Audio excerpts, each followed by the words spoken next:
Pepe Mujica, the man who taught the world the freedom of the soul. Dear Soul in Motion, my video today is intended to be a sweet and loving memory of a special person, President José Pepe Mujica, a unique soul who allowed me to continue believing in ideals, at a time when these are often trampled, at a time when life loses value, at a time when only money apparently acquires it. José Pepe Mujica, former President of Uruguay, passed away a few days ago at the age of 89, and today he is remembered with emotion and profound admiration throughout the world, not only by his fellow Uruguayans or the Latin American left, but by anyone who has had the opportunity to learn about his deeply human and unconventional story. He has been repeatedly described as the poorest president in the world. However, if you look closely, Mujica was perhaps one of the richest leaders, rich in ideals, consistency, courage, and humility. After his election as President of Uruguay in 2009, he didn't move into the presidential palace.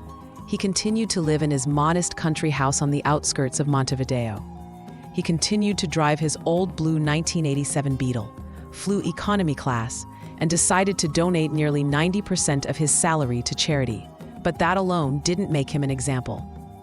It was his life, worthy of a novel, and the concrete results achieved during his presidency that engraved him in the collective memory as a symbol of integrity and wisdom. Mujica was powerful and humble, visionary and practical, a man who never compromised his consistency with power, but rather knew how to use it for good. He never adhered to the 21st century socialism promoted by Hugo Chavez in Venezuela. He did not share his ideological position, although he did share his anti-imperialist campaign. For him, ideology should never be more important than concrete reality. As he said in an interview, the problem is when you prioritize ideology over reality. Reality hits you like a punch and knocks you down. I have to fight to improve people's lives in today's concrete reality, and not doing so is immoral. He was a simple but courageous man, as the British weekly The Economist wrote. He didn't seek consensus, he didn't bow to populism, he didn't please everyone. He only stood up for what he believed was right. And for that, in a world where coherence is a rare commodity, he was admired by everyone, even those who didn't share his ideas. He left office with a freer, more prosperous Uruguay, with less poverty and more rights. Telling her story is difficult, so rich, so deep, so contradictory at times, but always humanly intense. José Mujica was born in 1935. He lost his father at the age of 8 and grew up in what he himself defined as dignified poverty. Mujica's political activism was born from a specific inspiration, Che Guevara. It was 1961, and Che was giving his first speech in Montevideo. Pepe was there listening, struck by the powerful words that spoke of dignity, justice, and self-determination. But Che Guevara didn't just preach democracy. He also warned that if the rights of the people were suppressed, they would have nothing but strength. And so, in the 1960s, Pepe Mujica decided to join the Tupamaro National Liberation Movement founded by Raul Sendic, a movement inspired by Tupac Amaru, the last Inca king assassinated for resisting the Spanish. Mujica initially promoted propaganda and coordinated actions, but he also participated in robberies and kidnappings, which at the time were considered necessary to finance the struggle. Wounded 6 times in armed confrontations, he was arrested 4 times, escaped twice, and spent about 15 years in prison. Tortured, humiliated, forgotten.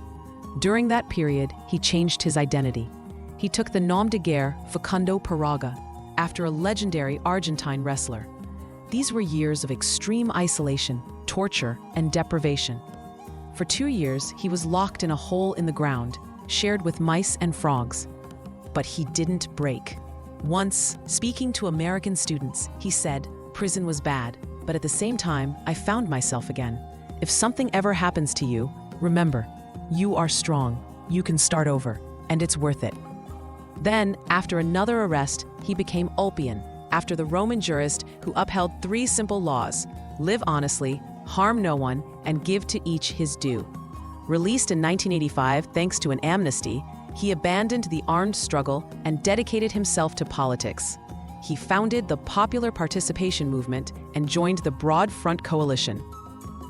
He was elected deputy, then senator, then minister of agriculture. Finally, He became President of Uruguay from 2010 to 2011, but he didn't change his lifestyle. He lived in a country house on the outskirts of Montevideo, drove an old Volkswagen Beetle, and rejected the comforts of power. He was called the poorest president in the world, but he always responded, "I'm not poor. Poor is someone who needs too much to be happy." But throughout this journey, he never lost touch with reality, nor his ability to speak to people authentically. During the presidential campaign, he agreed to wear a suit, but always refused to wear a tie. And even as president, he chose to continue living in his small house with his wife, Lucia Topolensky, a senator and life partner, growing flowers and hosting poor people at the presidential residence during the winter. He rejected privileges, servants, and extravagance. He kept only what was necessary to live, less than €1,000 a month. "It's a question of freedom," he explained. "If you don't own a lot of property, you don't have to work like a slave all your life to maintain it." It was in the social sphere that he left an indelible mark. He decriminalized abortion, legalized same-sex marriage, and legalized marijuana.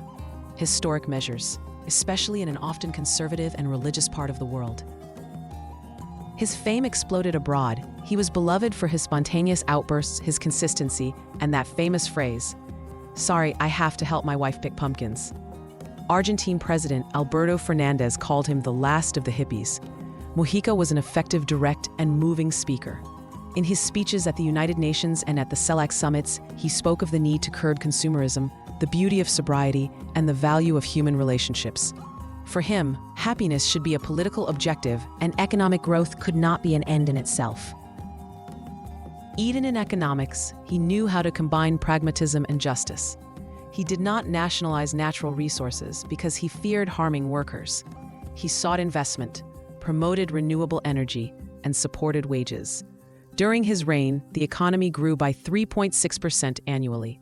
Unemployment remained low, poverty decreased significantly, and the minimum wage increased by 250%. Still, he never attempted to remain in power. He refused to change the constitution to be re-elected, and upon retiring from politics in 2020, he said with his usual poetry, "What good is an old tree if it doesn't let light through, so that new seeds can grow between its leaves?" Mujica didn't have children because he said he and Lucia were too busy trying to change the world. But his spiritual children number in the millions. He left young people words that resonate more than ever today. Take your lives in your hands. You are not insects, you are conscious beings. You can do something for the world you live in. Live as you think, or you will end up thinking as you live. In his small home, seated on plastic garden chairs, he welcomed journalists, students, and international leaders until the end, always with the same wisdom. His message was always the same. Consumer frenzy is robbing us of our freedom. We must live life with love, friendship, and solidarity. Mujica died of esophageal cancer, diagnosed in 2024. He asked that his ashes be buried under a tree in his garden, alongside his dog Manuela, who died at the age of 22. His old blue Beetle, for which he had rejected an offer of $1 million to donate to charity, will probably also rest next to him. "It would have been an insult to the friends who gave it to me," he said. Pepe Mujica is gone, but his free spirit, his consistency, and his honest voice will live on. In a world where leaders seem increasingly distant, his humanity remains an enduring lesson. Pepe Mujica, the revolution of simplicity. In a world where power is measured in money and visibility, there was a man who chose the humblest and for this reason the most powerful path. Pepe Mujica, former guerrilla, peasant, philosopher of life, a man who during his mandate gave up 90% of his salary to give it to those who do not even have the necessities to survive. Pepe Mujica never wanted to appear. He preferred to be, and he chose to be on the side of the least fortunate, of single women, of hungry children, of forgotten elderly people. For him, politics was never a career. Politics, he said, is a passion, a form of love. It is selfless service for the common good. You don't enter politics to get rich, but to take care of others. Those who live it differently betray its deepest meaning. True wealth, Mujica said, is not having more. It's having someone who loves you by your side. It's not being alone. It's saving your time and your heart for what really matters. He lived years of solitary confinement during the dictatorship, suffering torture that would have broken anyone. Yet it was from that darkness that he learned the light. "Don't look back," he said. "We have eyes in front for a reason. The past only serves to make us stronger in the present." During his government, Mujica carried out reforms that have sparked debate around the world: equal marriage, legalization of abortion, regulation of cannabis. Courageous choices, always made to protect the most vulnerable, not to please the powerful. Yet he did not boast. On the contrary, he confessed with sadness that he had not been able to do everything he wanted. His unrealized dream, a more just society throughout Latin America, where even today millions of people live in poverty and are forgotten. He, Mujica, looked to the future with concern. The real battle of humanity, he says, is against two invisible but very powerful enemies: the climate crisis and social inequality. We live in a world where few have everything and many have nothing, where the Mediterranean, once the cradle of civilization, has become a cemetery for migrants, where Africa is ignored while it dies of thirst, hunger, indifference, and where, faced with the climate catastrophe, instead of investing in clean energy, we return to coal, oil, war. It's time to wake up, Mujica warned us. We must stop thinking as isolated individuals and start acting as a united humanity. Alone we can do little, but united we can change the fate of the world. We need a peaceful revolution made of empathy and courage. Young people, he said, are our hope. They must take to the streets, make themselves heard, break the silence of indifference. It is a difficult battle because there are too many interests at stake, but we cannot give up. We must never give peace to politicians who do not deal with climate, poverty, justice. And when he spoke of Italy, he did so with affection and bitterness.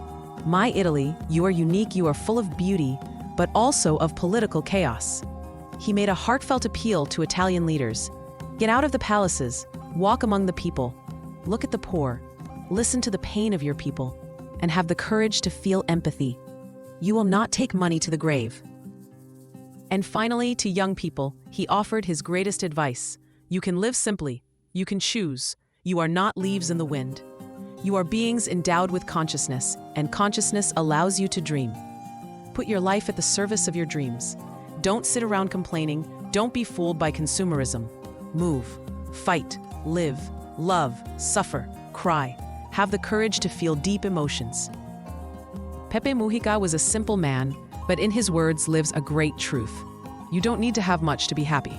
You need to have meaning and a cause to fight for. In a world that often invites us to selfishness, he reminds us that the highest value is love, and that true wealth is the ability to feel, to serve, to share. Pepe Mujica was not a hero. He was a human being who chose to live with coherence, with dignity, with heart. And for this very reason, he showed us every day that another world is possible.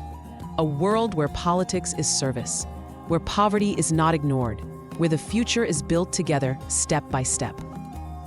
A world where happiness comes not from possessions, but from simplicity, and from the extraordinary strength of an ordinary man.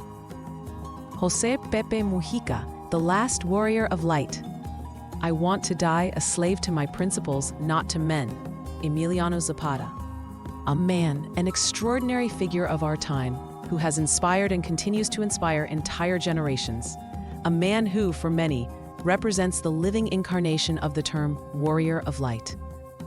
Yes, José Pepe Mujica is still alive in the hearts of the people he always loved, and also in those who took him as an example.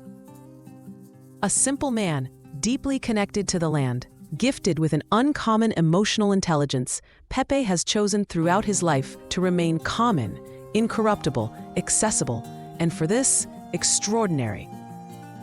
In him we find the full meaning of that term, warrior of light, made famous by Paulo Coelho. According to Coelho, the warrior of light is someone who understands the miracle of life and fights to the end for something he believes in. Mujica fought all his life, and this is the legacy left to us by this wonderful soul. The power of simplicity. Mujica never stopped believing in the possibility of changing things, but he never hid the contradictions of power, nor did he try to appear infallible. On the contrary, he always spoke from the heart, seeking the truth even in defeat, even in doubt.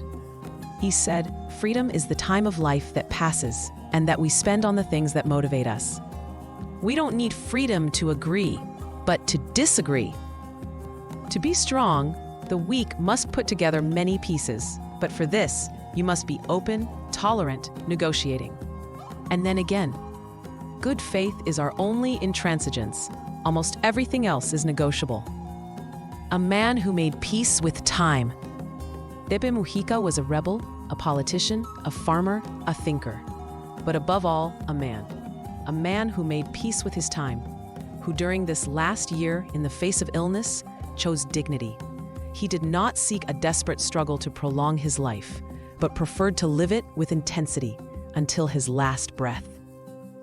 Time for love, time for friends, time for a mad passion. All this is simple, terribly simple, and for this very reason, terribly forgotten.